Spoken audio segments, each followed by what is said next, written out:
月花。过江千尺浪，入竹万竿斜。我再读一遍：解落三秋叶。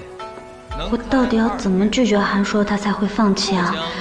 这种眼神，遭不住啊！接下来，我们读王维的《山居秋暝》。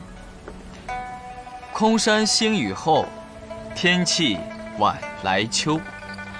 明月松间照，清泉石上。裴思雪，你今天就站在这儿上课吧，这样我能听得更仔细一些。也好。非常时刻，出此下策，对不起了，裴恒。哦，对了，裴思雪，我前2天背了2句诗，你要不要帮我听一下？好。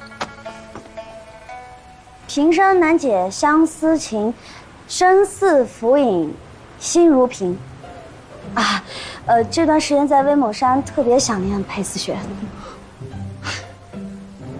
陈芊芊，你胡说什么呀？你明明都已经有函数了，你还想着裴思学？你这是吃着碗里的，看着锅里的。人家总比你饿着强，你能不能别一点点捣乱？裴思学根本就不理你。我知道他不搭理我，我这不是上赶着吗？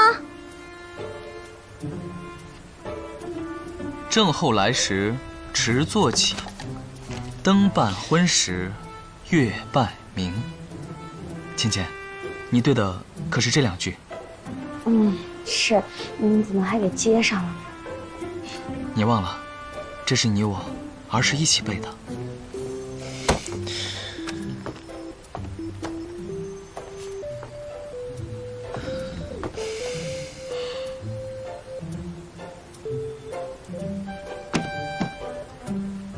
芊芊学识浅薄，不懂这首诗的相思之意，表达的并非师生之情。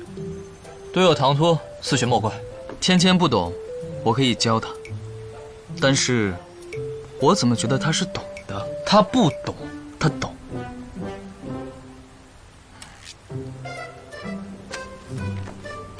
你懂吗？你懂吗？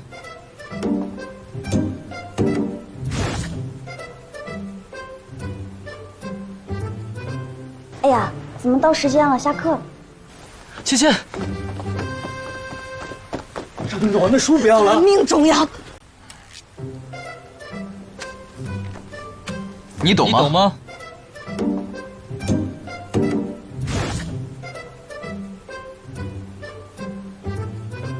哎呀，怎么到时间了？下课。芊芊，我那书不要了，命重要。